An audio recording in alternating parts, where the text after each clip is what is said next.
Саясатчылар, бийлик, окуялар, тагдырлар. Салам радиосунда ачык микрофондо байланыш күтөбүз. Дагы бир рет саламатсыздарбы. Салам радиосунун эфирин ачык микрофон программасы улантат. Студияда мен Эркалым Мураталиев. Бүгүн биз сиздер менен албетте 2015-жылдын июль айынан тартып Age International, Help Age International уюму жана Баткен айылдык кеңешинин кызматташтык өнөктүк максатында Big Lateral Fund уюмунун каржылык колдоосу менен Борбордук Азияда жакырчылыкты кыскартуу долбоорун жүзөгө ашырып келүүдө. Бул маалымат Big Lateral Fund тарабынан каржыланган Борбордук Азияда жакырчылыкты кыскартуу долбоорунун алкагында жарыкка чыгууда. Дал ушул Борбордук Азиядагы жакырчылыкты кыскартуу долбоор тууралуу бүгүн биз сиздер менен дал ушул уюм эмне жумуш аткарат, кайсыл айыл аймактарда өз ишмердүүлүгүн жүргүзүп келет, мына ушулар тууралуу сиздер менен сөз кылмакчыбыз. Эгерде сизде кандайдыр бир суроолор пайда болгон болсо же кеп кеңешиңиз бар болгон болсо, албетте биздин түз эфир байланышыбызга чалыңыз тагын сурооңузду берип, өзүңүздүн сурооңузга жооп ала алсаңыз болот. Ал үчүн 50205 телефондору сиздердин кызматыңыздарда, жана ошондой эле биздин уюлдук байланыш номерубуз 0771 69 05 69 телефондордо кызматта. Бүгүн бизде конокто Help Age International уюмунун Борбордук Азияда жакырчылыкты кыскартуу долбоорунун алкагында юристтер жана пара юристтер келишкен. Ал эми сиздерди тааныштырып өтөйүн. Конокторубуз менен юристтер Ларк Кадамжай коомдук уюмунун өкүлдөрү болуп саналат. Ал эми биз юристибиз Матлюба Тишибаева юридикалык компонент боюнча Борбордук Азиядагы каржылыкты кыскартуу долбоорунун жетекчиси. Ал эми пара юристтерибиз болсо Өмөгүлсүн Темирбаева, Жамиля Тажибаева бизге конокко келип отурат. Саламатсыздарбы? Кош келипсиздер.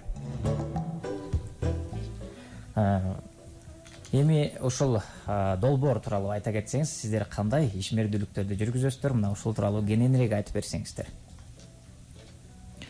Саламатсыздарбы?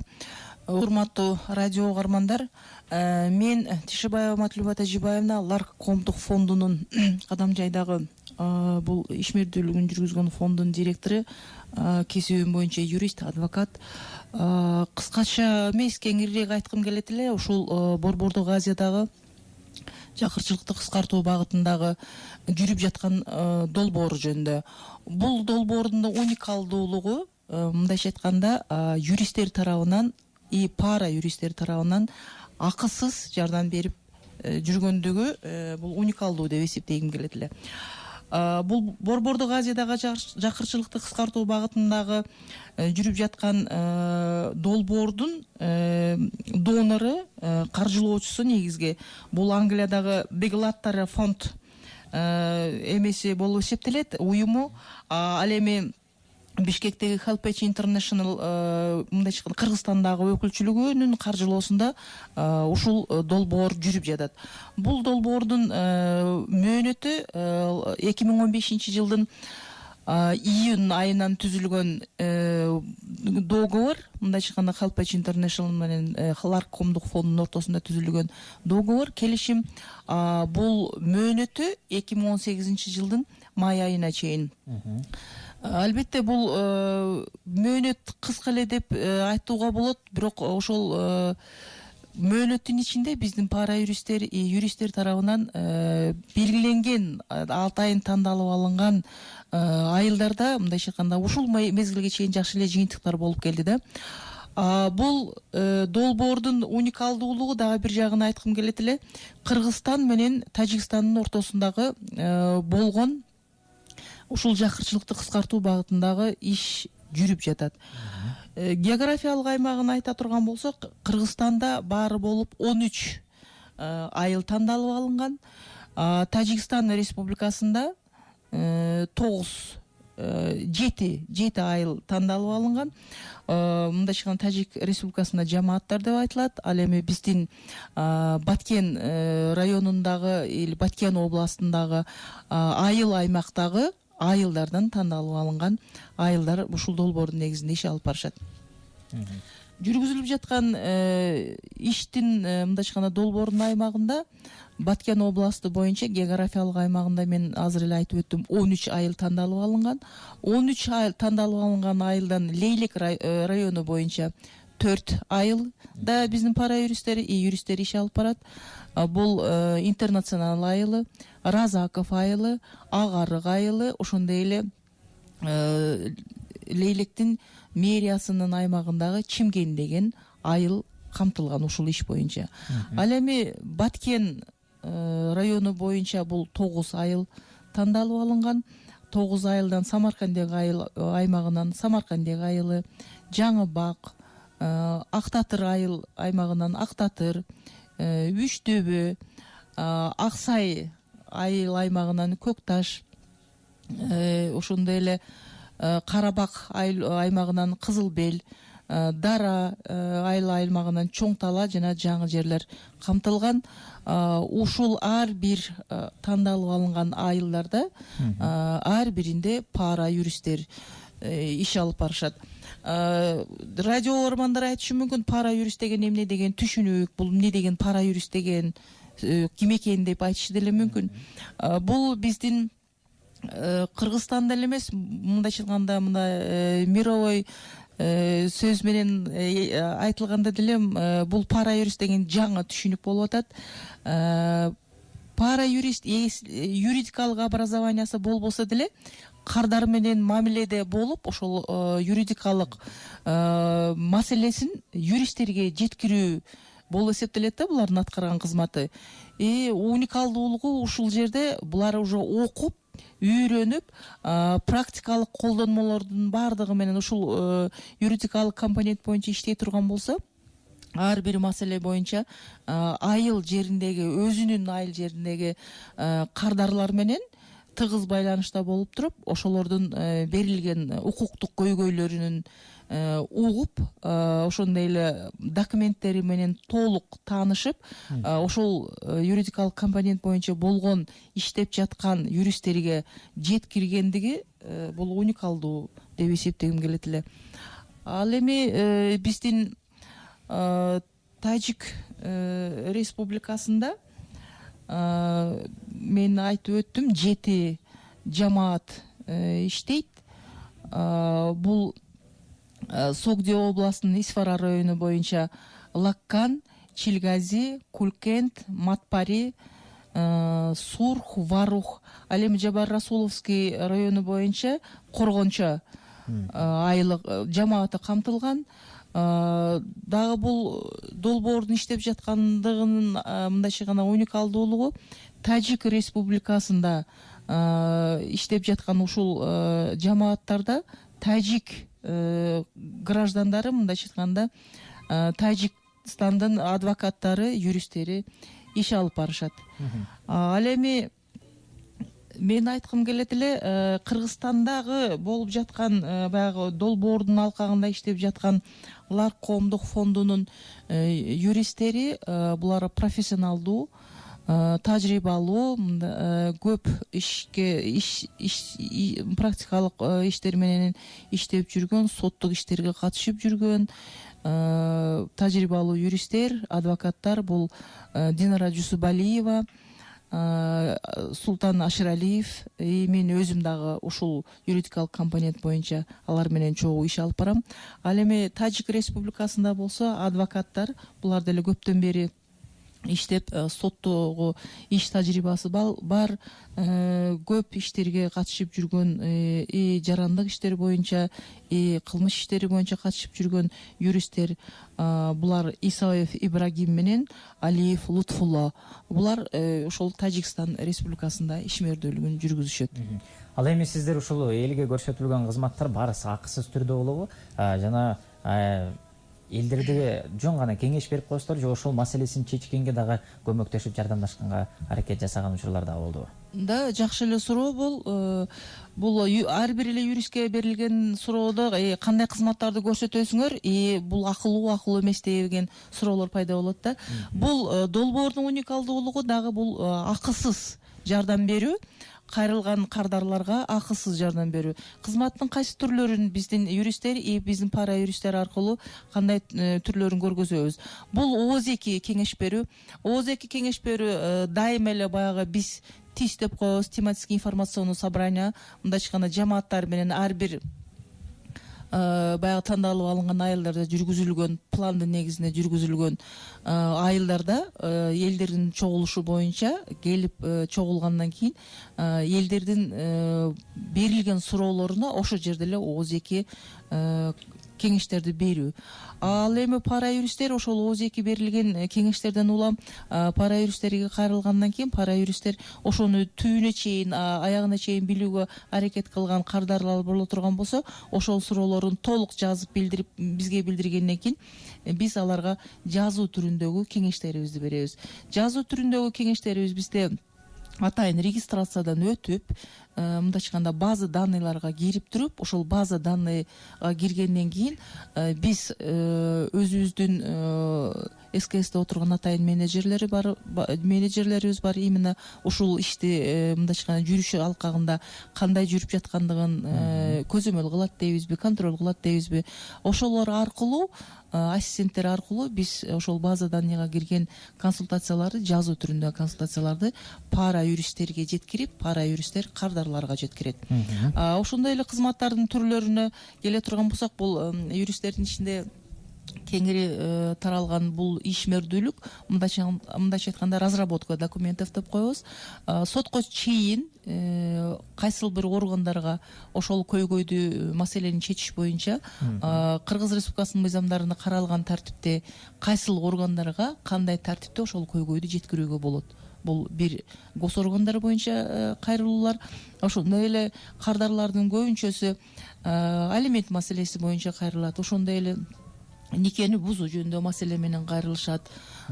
Дагы бир башка маселелер, үй бүлөлүк баягы мүлктөрдү бөлүштүрүү маселесиби, ушундай маселелер менен кайрыла турган болсок, биздин юристтер акысыз түрдө ошол жазуу түрүндөгү разработка документов баягы даярдалып берген арыз даттанууларды сотко даярдап, ошондой эле пара юристтерге жеткиргенибизден кийин пара юристтер кардарларга жеткирип, дагы бир кардарлардын өздөрүнүн мындайча айтканда укуктук деңгээлин көтөрүү максатында алар келип ошол даярдалган арыз даттанууларды тийиштүү органдарга тапшырып, аны жыйынтык кылып алууга жеткирген учурларыбыз дагы бар. Ал эми сиздерде кандай маселелер чечилбейт такыр? Кандай маселелер чечилбейт такыр дегенге мен эмне деп жооп берет элем? Юристтердин арасында мындай эме бар, мындай айтылып жүргөн ой, кыйын чечиле турган маселе и оңой эле чечилип кала турган маселе деген бар да. Эгерде укуктук көйгөй туура жеткириле турган болсо юристтерге, бул даярдалып барган этап менен мен айтат элем, соттук инстанцияларды эсте тутуп атам. Этап деп мындайча айтканда биринчи инстанция, экинчи инстанция, үчүнчү инстанция, ошол маселелер боюнча юристтер ачык так эле айтат. Бул маселеңиз чечилет, чечилген боло турган болсо мындай жолдору менен барыңыз. Бул канчалык деңгээлде кайсы убакытты талап кылат, кандайча убакытты, ошол боюнча түшүндүрүп барат. Бул мындайча айтканда кыйын чечиле турган маселелерди дагы бир түшүндүргүм келет эле.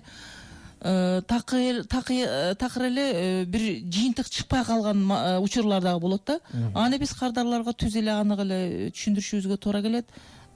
Бул чечилгенге кыйынчылык туудурат, чечилиши мүмкүн эмес деген да законодательстволорубуз бар, мыйзамдарыбыз бардыгы жакшы иштетилген, жаман деп айтпайм мен. Кээ бирки маселелер ошол мыйзам талаптарына жооп бербей калган учурлар дагы бар да. Муну мындайча айтканда трудноразрешимый или кыйын чечиле турган маселе деп айтсак болот. Чоң рахмат. Биз ТВ каарман суроо жазып турат. Саламатсыздарбы, мен суроо берейин дедим эле дейт. Аябай жакшы долбоорду ишке ашырып атыпсыздар, сиздерге чоң рахмат дейт. Эми ушул эле нерсени дейт 13 айыл тандап алынды деп атпайсыздарбы дейт. Тандап алынган эмес, айылдарга жардам көрсөтүлбөйбү ошондо дейт. 80 абонент жазат. Рахмат. Угармандар, мен туура эле түшүнөм мындай маселени. Бирок баягы тандалып алынган долбоордун негизинде ушул 13 айыл Кыргызстанда тандалып алынгандан кийин биз ошолорго гана кеңешме берип барабыз.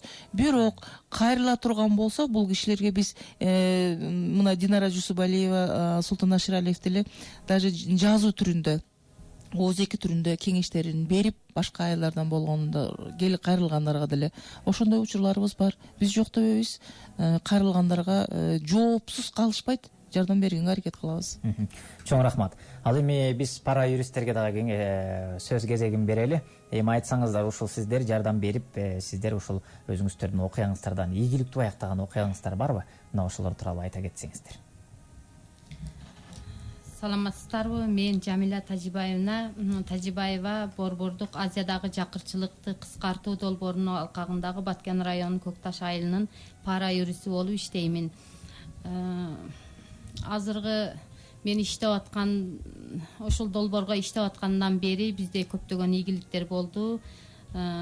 Ошолордун ичинен бирини мисал келтирип кетсем, 1983-жылгы бир келин, атын айтпайм, 5 баласы бар. Ошол баласыга пособия, жөлөк пул турулай албай жүрүп бизге кайрылган. 2015-жылдан бери 15-жылга чейин пособия алып жүргөн, анан бир жыл 2016-жылы пособия ала албай калган. Пособиясын токтотуп салган. Ошо бизге кайрылган. Мен ошол келиндин кайрылганын Динара Жусупалиевнага кайрылдым. Ошонун озеки жообун алып, ошол кайрылып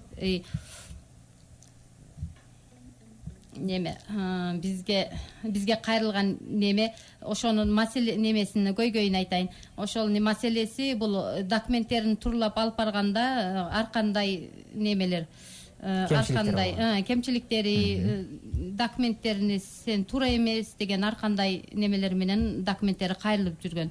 Ошол бизге кайрылганда озеки немесин алды, консультациясын алды.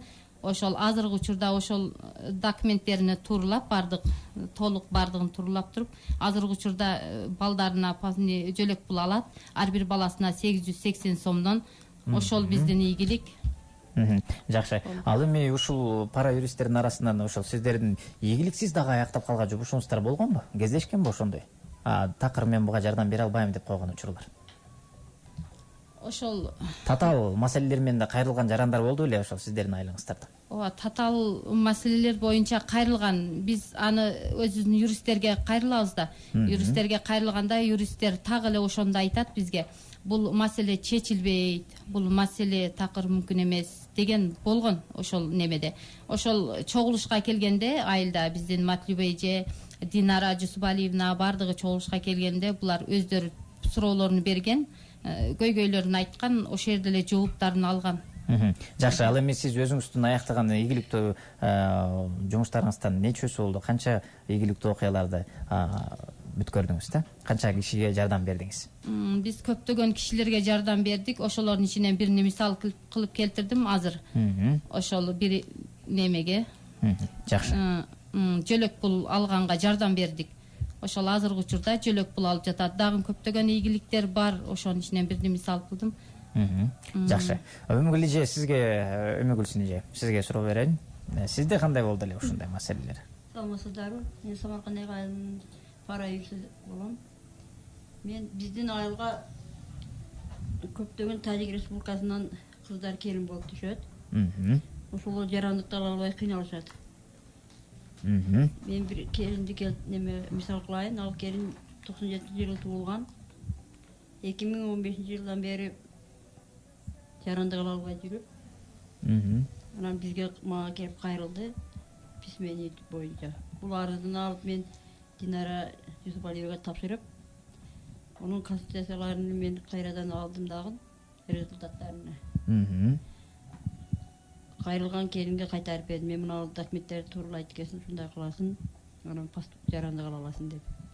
Азыркы учурда бул кече октябрдын 13-ноябрь күнү жарандыкты алды. Биздин долбоордун жетекчилериге бардыгы рахматын айтып жатат. Андан башка дагы менде дагы бир келин жөлөк пул алды. 62-жылы туулган. Урустан айтпай коеюн. Демек ошолор дагы бир эжебиз пенсияга чыга албай жүрөт эле. 58 жаштагы болуш. Азыр 59да кирип эми чыкты. Дагы бирөөсү үй жерин аныктай албай жүргөн эле. Бул жерин аныктап алды. Менде ушуларды жок. Жакшы. Аябай жакшы. Эми айтсаңыздар, ушул пара юрист болуунда дагы кыйынчылыктар барбы экен сиздер үчүн? Бар. Кыйынчылыгы бар да, бизде баягындай образование жетишпейт, биз ушул консультация эжелердин жардамы менен, көбүнчө бул эжелердин жардамы менен, биздин юристтердин жардамы менен биз ушундай иштерди ишке ашырып атабыз. Ооба. Ошол биз дагы биз өзүбүз деле булардан канча жакшы маалыматтарды алып, өзүбүздүн кулубузду өзүбүз эмип жүрүп атабыз да. Буларга биз рахмат айтабыз. Чоң рахмат. Чоң рахмат. Биз болсо угармандардан келген суроолорго кезек берейин. Мен өзүм окуп чыктым, бирок түшүнүксүз болуп атат, сиздерге окуп берейин. Саламатсыздарбы? Менин ата энемдин үйү, алардын көзү өткөн соң дейт, атамдын бир тууган карындашын талашууга укугу барбы? Сен кызсың, мураскер боло албайсың деп үйүбүздү талашып жатат дейт. Анын 3 үйү, анан жалгыз уулу бар. 3 кызы бар. Чоң энемдин өзүнүн үйү бар дейт. Ата энем салган үйдү энем сеники десе деле болбой, эжем энемди өзүнүн таламын талашууга үндөп жатат. Эжемдин максаты ата энем салган үйдү же ичинен атамдын энисине сатуу же ата энемдин уулу баласы жок деген шылтоо менен үйдү өздөрүнө жаздырып алса болобу дейт. Аябай жакшы суроо экен. Баш аламан, мен түшүнбөдүм. Балким сиздер юристтер түшүнсө керек деп ойлойм. Жакшы суроо.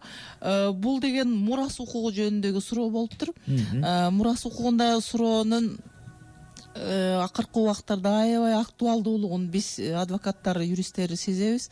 Себеби дегенде мурда турак жайларга, жер участоктарга документтер жок болгондугунан ошо кичинекей баласына калды.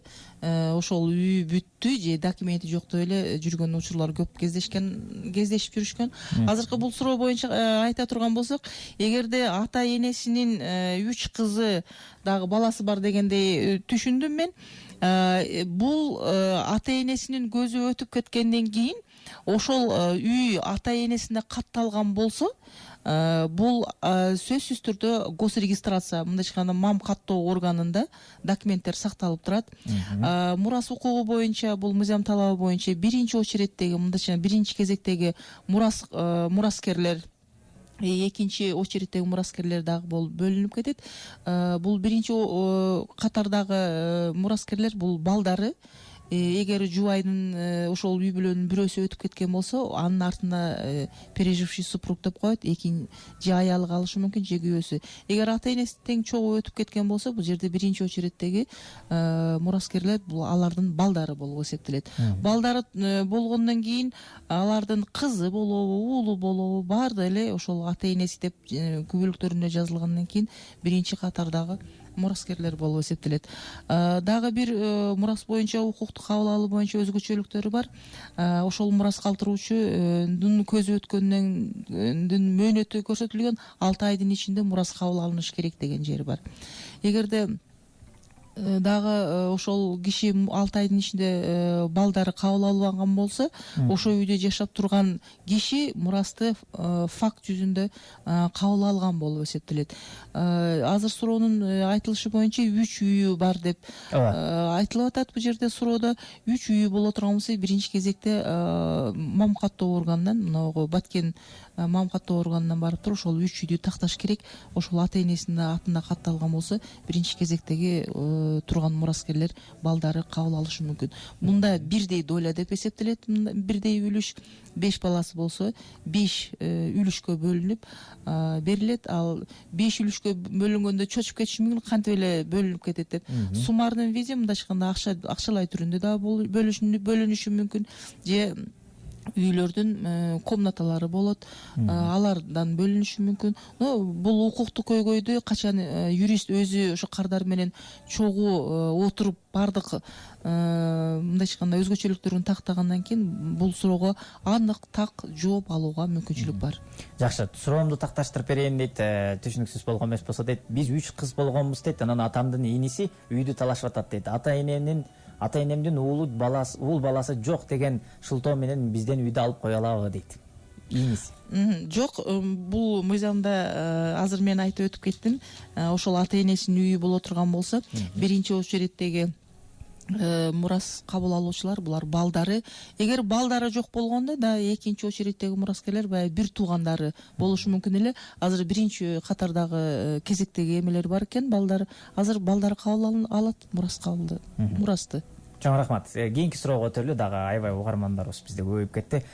Мен Баткен шаарынан болом дейт, жолдошум менен ажырашып кеткем. Ортодо бир балабыз бар. Кайынсиңдим үйдү талашып, менин акеси мен жашатпай кууп чыккан дейт. Айла жок, төркүнүмө келе бергем дейт. Жолдошум алимент төлөбөйт, ата энем берген септи да кайра бербей жатышат дейт.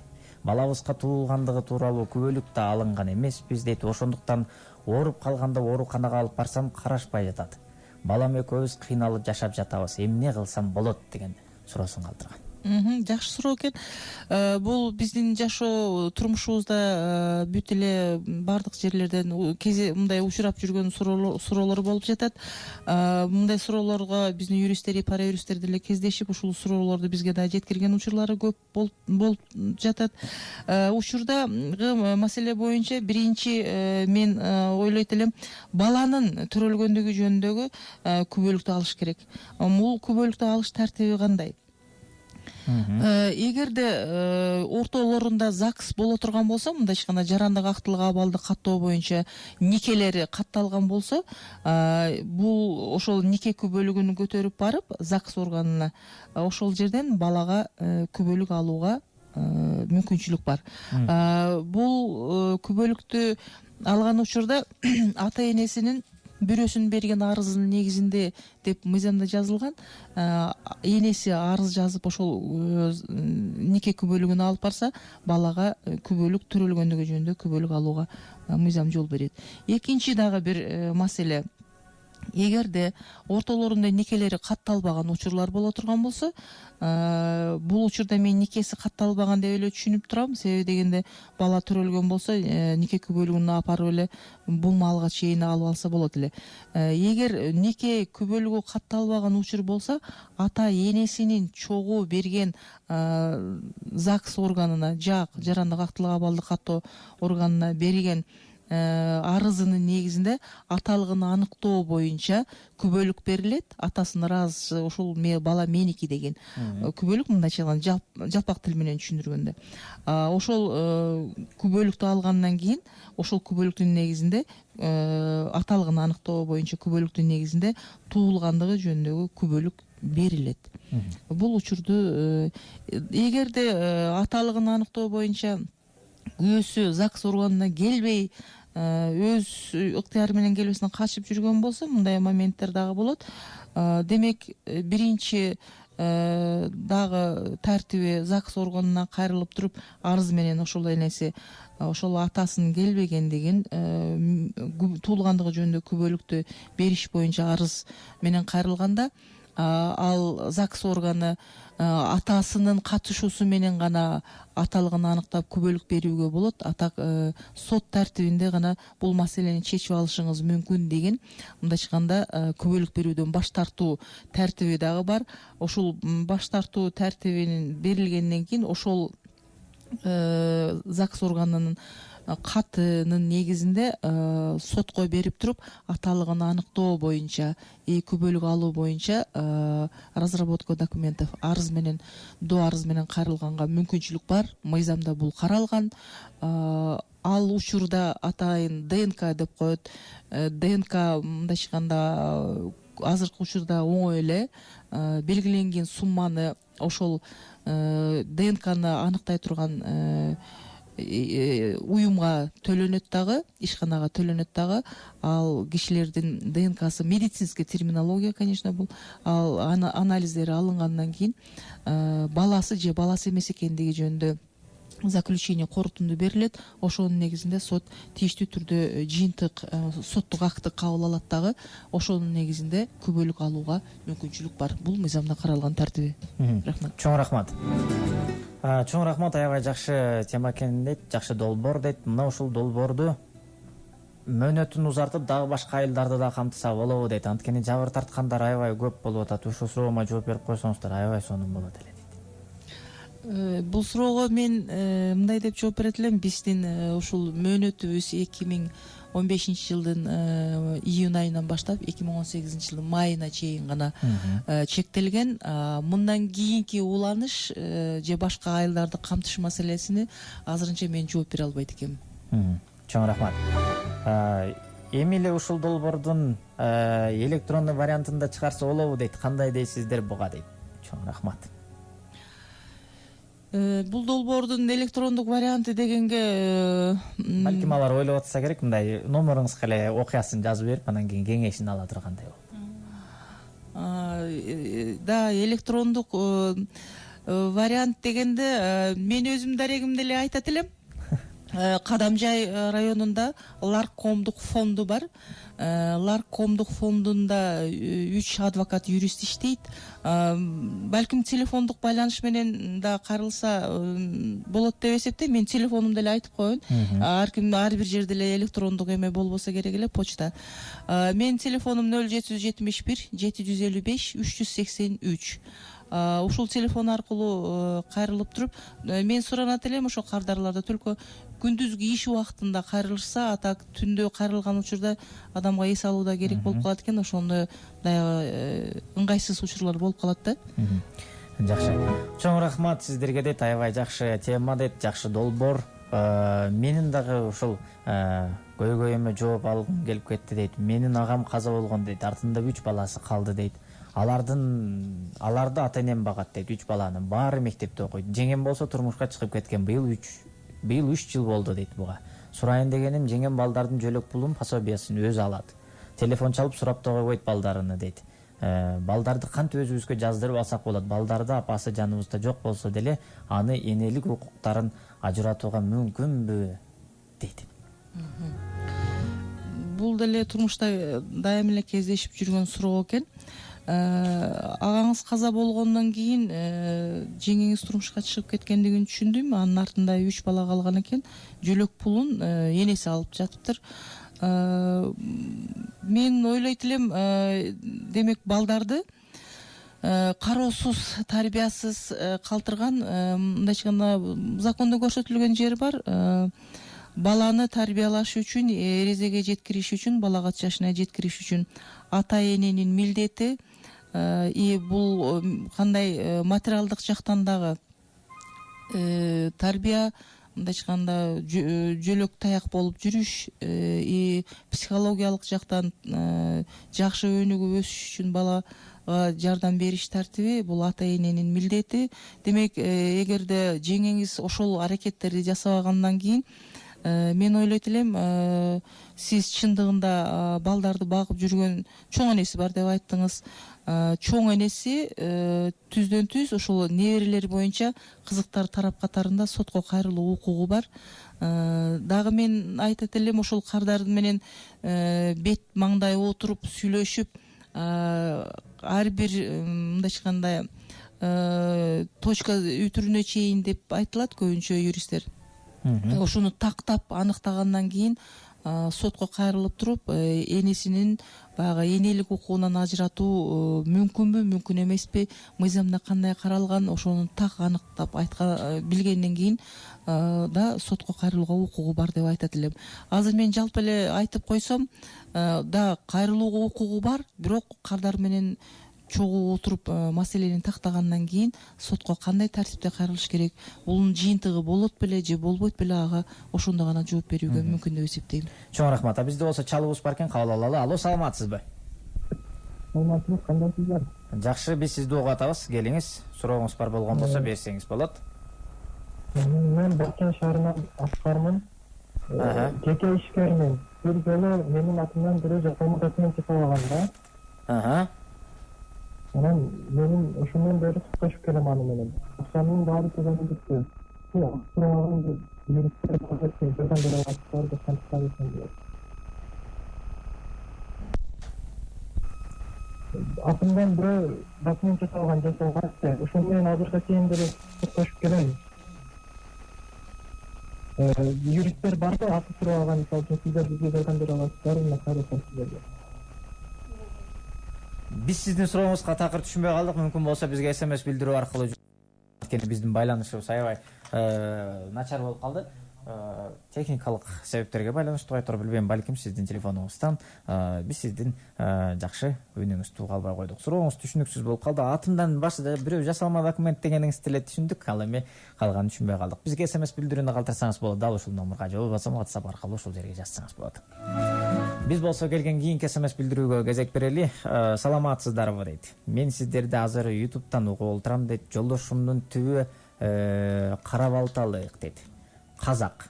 Кийин казак жарандыгын алган. Экөөбүз Баткенде үйлөнүп Казакстанга иштеген кеткенбиз. Мыйзамдуу никеге Баткенде турганбыз дейт. Ортодо 3 балабыз бар дейт. Жолдошум ар кайсыл шылтоо менен жумушуна чейин келип, мээимди жей берет дейт. 2 күндөн биринде көк ала кылып сабайт дейт. Кыргызстанга жылына бир жолу бир жумага келсем, келбесем жок дейт. Ажырашуу үчүн Баткенге барышым керекпи дейт. Демек бул Казакстанда жүрөт экен азыр. Демек суроо боюнча, түшүнүгүм боюнча, биздин кайрылган жаран Казакстанда. Казакстанда каттоо Баткенде каттоодон өткөнбүз дейт. Ооба. Бизге эжеке суроо берип жатат, аялы. Никени ажыратуу тартиби өзү баягы жоопкердин жашаган жери деп айтылат. Жоопкердин жашаган жери кайсы жер болсо, ошол жерге никени ажыратуу боюнча арыз менен кайрылып жөнөтсө болот. Азыркы учурда катталган жери Кыргызстанда экен, бирок жарандыгы казак жарандыгын алгандыгы үчүн Казакстандын кайсы жеринде жашагандыгын эгер тактай алса, ошол жерге деле никени ажыратуу боюнча доо арызды сотко ошол аймак боюнча жиберсе болот. Жыйынтыгын анан сот чечип берет. Жакшы. Кийинки биздин сурообуз саламатсыздарбы дейт. Жеке ишкермин дейт. Жана мен чалган болчумун дейт. Айтып кетейин, жеке ишкермин, бир жолу менин атымдан бирөө жасалма документ жасаптыр дейт. Аны менен ошондон бери соттошуп келе жатам дейт. Акчамды баары түгөндү дейт. Акы сурабаган адвокаттар болот дешет. Аларды кайдан тапсам болот дейт. Чоң рахмат. Кызыктуу суроо экен. Жеке ишкер эми бул жерде соттошуп жаткандыгы үчүн гана мен жооп берейин. Эми жеке ишкер болгондон кийин канчалык тартипте жасалма документ жасап алды, аны сот уже өзүнүн тийиштүү соттук актыларын кабыл алса керек. Эми акысыз акы албай туруп иштеген адвокаттар барбы деген гана мен сурооnuга жооп берейин. Бизде өзү юридикалык консультациялар, адвокаттар бардыгы өзүнүн лицензиясы менен иштеп аткан кишилер атайын акы алуу менен иштешет. Эгер аябай эле кыйналып калган учуруңуз болсо, өзүңүздүн абалыңызды түшүндүрүп, ошол сиз кайрылган адвокатка канчалык деңгээлде жардам бере алат, ал киши менен түз бетме бет отуруп сүйлөшсөңүз болот. Биздин адвокаттар көп эле учурларын мен угуп, даже көрүп, даже биз өзүбүз деле ушундай учурларда эметип жүрөбүз. Жолугушуп ушундай кардарлар менен акысыз жардам берген адвокаттар деле бар. Чоң рахмат. Кийинки каалоо тилектери менен бар экен. Саламатсыздарбы дейт. Аябай сонун жөрөлгө, жакшы долбоор, сиздердин ишиңиздерге ийгиликтерди каалайбыз дейт. Кудайым буюрса биздин дагы айлык ачылат деген ишеничтердебиз деп жазат. Сиздин айлыгыңыз кайсыл жер экен? Эгер ачылса мен пара юрист болот элем дейт. Айлыгыңызды жазып бериңиз, анан кийин биз билебиз. Демек, ошол жерден кайсыл жерге ачылат, ачылбайт, анан биз сизге жооп беребиз. Бизде болсо угарманыбыз бар, кабыл алалы. Алло, саламатсызбы? Алло, саламатсызбы? Саламатчылык. Ушу юристтерге суроо берсек болот экен? Ооба, бериңиз. Кандай сурооңуз бар? Алгач өзүңүздү тааныштыра кетиңиз. Биз ушу Дара айылынан чыктык эле. Атыңыз? Атым Айжама болот. Сурооңузду бере бериңиз. Бизде ушул азыр бир жер маселеси болуп атат. Атабыз ушу карындашыга үй салып берген эле да, жерди бүт баарын өзү алыпчы. Азыр карындашы ушул ама болуп кетет, амабызда мисалы эркек баласы жок, бир эле кызы бар да. Анан ошол кызы менен азыр ошол атабыз да өтүп кетти, тиги амабыз да өтүп кетти. Ошолор ошол үйдү талашып атышат да, кимге болушу керек мыйзам негизинде. Чоң рахмат. Кимге кайрылсак болот ушул маселе боюнча? Чоң рахмат. Сиз бизден толкундуу угуп туруңуз, албетте сиздин сурооңузга жооп берет. Атабыз бирөөгө үй салып берген дейт. Мен түшүндүм, атасы бул кыздын аммасына, мындайча айтканда карындашына үй куруп берген экен. Атасы дагы аммасы баягы атасынын карындашы да өтүп кетти деп атат. Ушул үй кимге калышы мүмкүн мурас укугунда деп айтып атат. Эми мен баягы диалектим тиги эжеке өзү бергендиги үчүн ошо сөздү мен кайталайын дедим эле. Эгерде дагы деле мен айтат элем, биринчи ушул үйдүн регистрациясы бар бекен. Мам каттоо органына келип туруп, кимге катталгандыгын билип туруп, анан кийин ушул маселени укуктук көйгөй кандай чечилиши боюнча аракет жасаса болот. Эгерде ошол кезде атасына катталып калгандыгы болсо, үйдү, турак жайды, бул ошол атасынын, азыркы суроо берген кыздын атасынын балдары мурас кабыл алуучу болуп эсептелет. Жанагы атасынын карындашынын балдары жок боло турган болсо, биринчи очереддеги наследниктер, мураскерлер жок дагы, экинчи очередде катардагы мураскерлер пайда болот. Алар ошол эжекенин бир туугандары. Бул дагы мурас укугундагы маселе. Дагы айтат элем, ошол көйгөйдө ошол кардар менен бетме бет отуруп бүт тактагандан кийин анан ошол кардарга канчалык деңгээлде жардам берүүгө болот, бул маселе кандай чечилет, ушуну тактоого, тактагандан кийин так жооп берүүгө болот. Азыр жөн эле радио аркылуу суроо берип койсо, балким дагы бир нерселерин биздин такташыбызга туура келеттир. Балким ал дагы бир негизги нерселерди айтпай калышы мүмкүн. Ошон үчүн бетме бет отуруп сүйлөшүп, так жооп берүүгө мүмкүн деп эсептейм. Биз болсо, урматтуу радио угуучулар, сиздердин дагы бизге жиберилген дагы 3-4 окуяңыздар бар экен. Аларды мен окууну туура эмес деп чечтим. Анткени биздин азыр юридикалык кеңеш программабыз болуп кетти. Бул жерде биз булардын ишмердүүлүгү тууралуу кеп кылмакчыбыз. Эгерде сизде кандайдыр бир ишмердүүлүгүн кызыктырган суроолоруңуз бар болгон болсо, аларды өз тереңине жеткирүүгө дап даярмын. Азыр болсо, бизге бөлүнгөн убакытта соңуна келип жетти. Карамабызда болгон 5 мүнөт убактыбыз бар. 5 мүнөттө мен келген SMS билдирүүлөрдүн каалуу тилектерин айта кетейин. Урматтуу радио угуучулар, саламатсыздарбы дейт. Менин ушул эжелерге каалап кетет элем дейт. Пара юристтериңиздер дейт, аябай жакшы